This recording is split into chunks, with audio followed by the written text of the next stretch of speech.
ହେଉଛୁ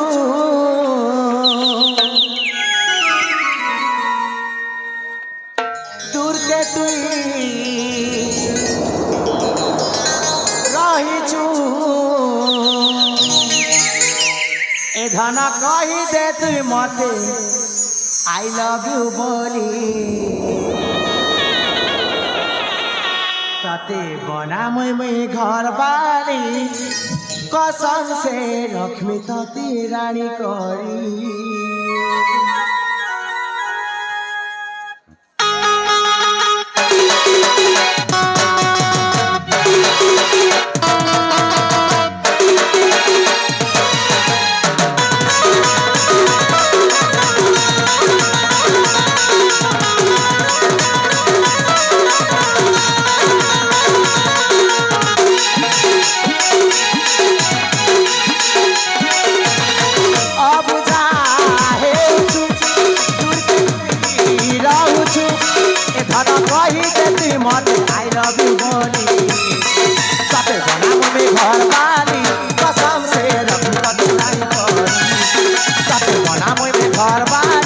कसम से रख तते रानी करी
छुआ दिनो भल पाइदिरे मुई सब कथा गलु कि तू भूली सजनी सब कथा गलु कि तू भूली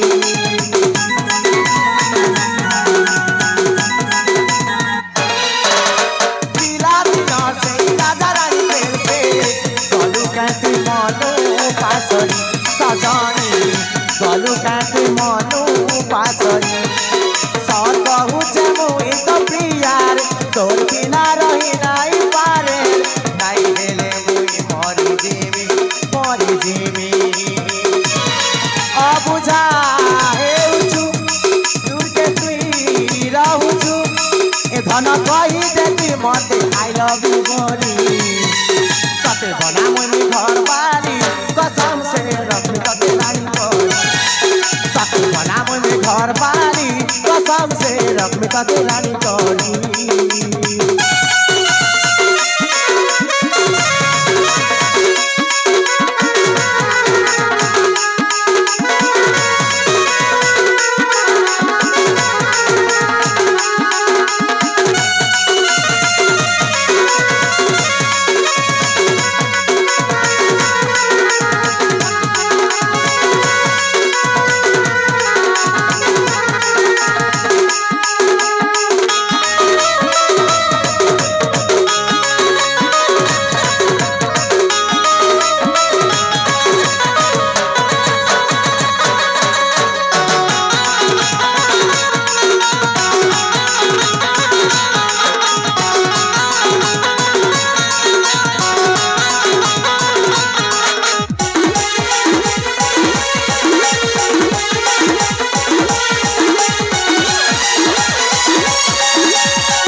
तुमको एते कथा कहला परे भी तुम मो कथा को जानी सुनी न जानले पर एमती कहछ काहे तुम कौन कह जा छ मु सतरे किछि भी बुझी पा कौन है देख रूपा अरे सता कहछ तुमको मु साक्षात करबी बोली केते कष्टरे मो बापा को बुझे सुझे मो तुम पाखक आसी तुम पुणी एमती कथा कहवाटा ठीक होनी रूपा सतरे तुम मते एते भल पा आ कौन मिछ कहूची कौन है तम भल पाइबा तम पाखरे रखिकी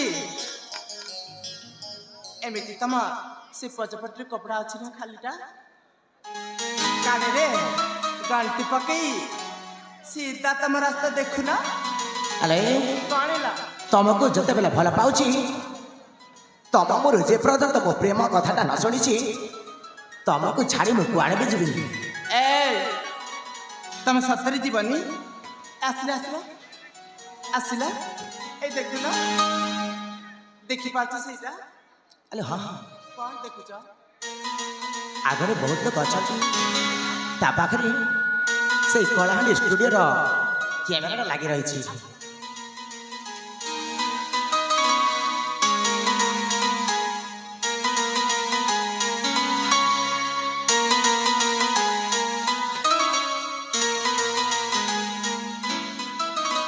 सिकले ना नहीं अरे एते कथा कहला पर कोन तमे बुझी पारे न पुणी थर तमे चली आसला आगो सुनयना सोरसी नबीना गुमानी ललना चलना करना प्राणमयी प्रिया निराश करना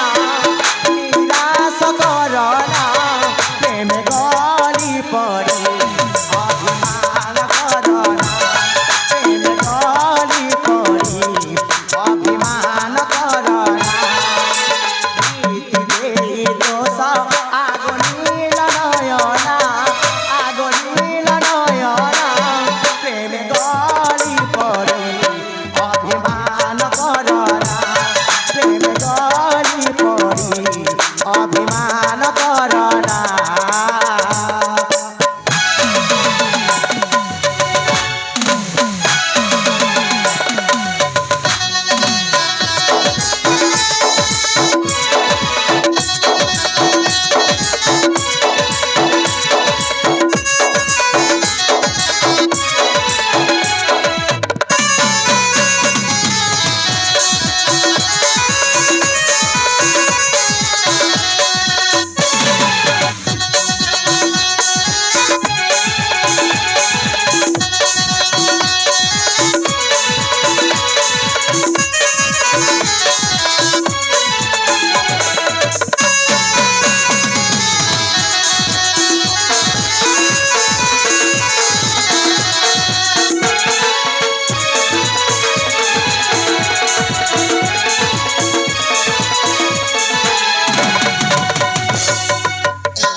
अकुहा भाषा कही गो न जागो तुमे दूरे प्रेम रंग तरंगे गाई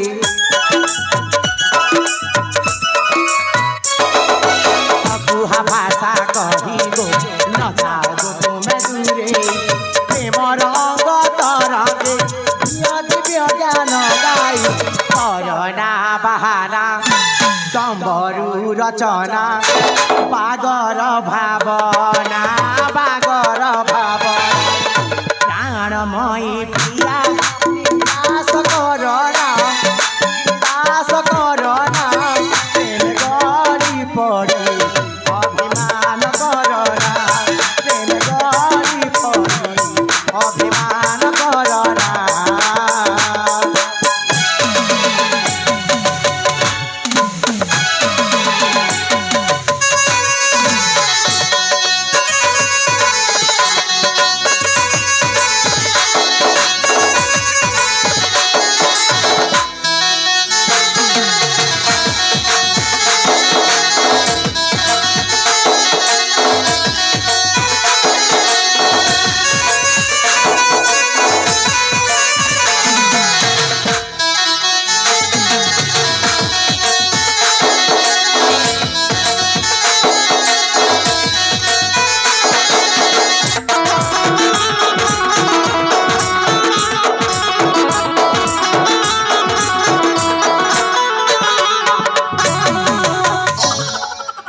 ଦେଖ ଏତେ କଥା କହିଲା ପରେ ଯଦି ତମ ମୋ କଥାକୁ ସତରେ ଶୁଣିକି ନ ଶୁଣିଲା ପରି କରିବ ମୁଁ ସତରେ ଚାଲିଯିବି କହୁଛି। ଯାଉ ନା ତମକୁ କିଏ ମନା କଲା ଯେ?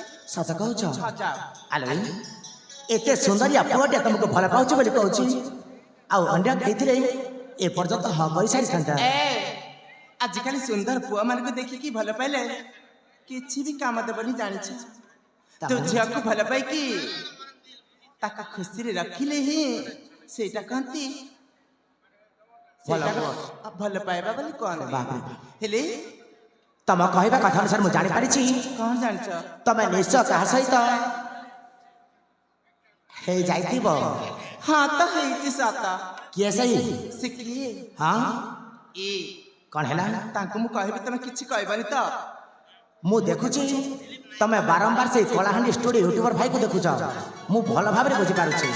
ଏଇ ଦେଖୁନା ହଁ ଏଇ ଶାନ୍ତନୁ ଭାଇ ଦେଖୁନା ଏଇ ଦେଖୁନା ଦେଖ ମୁଁ ଗୋଟେ ଇଶାରାରେ ସେ କେମିତି ଦେଖିଲେ ତାକୁ ନା ମୁଁ ହୃଦୟ ଦେଇକି ବହୁତ ଭଲ ପାଏ। ଠିକ ଅଛି ତମେ ଯଦି ସେଇ ଲୋକଙ୍କୁ ଭଲ ପାଉଛ ତାହେଲେ ନିଶ୍ଚୟ ତାଙ୍କ ସହିତ ବିବାହ ବନ୍ଧନ କରି 15ରୁ 16ଟା ଛୁଆଟିଏ ଜନ୍ମ କରି ତମେ ସୁଖ ଶାନ୍ତିରେ ରୁହ। ମୁଁ ଚାଲୁ କେତେବେଳେ ଭାବୁଥାଉ ନା ଏ ସତରେ ନା ଏ ହ୍ୟାଲୋ ମଧ୍ୟ ତାଙ୍କୁ ହୃଦୟ ଦେଇକି ବହୁତ ଭଲ ପାଏ। ତାଙ୍କ ବିନା ମୁଁ ଗୋଟିଏ ମୁହୂର୍ତ୍ତ ବି ବଞ୍ଚି ପାରିବିନି। ଏମିତି ଥଟ୍ଟା ମତରେ ପଦେ କଥା କହିଲେ ବୋଲି ସେ ସତରେ ଚାଲି ଯାଇଛନ୍ତି। ଏ ଶୁଣୁଛ ଆଦର୍ଶ ଏ ଆଦର୍ଶ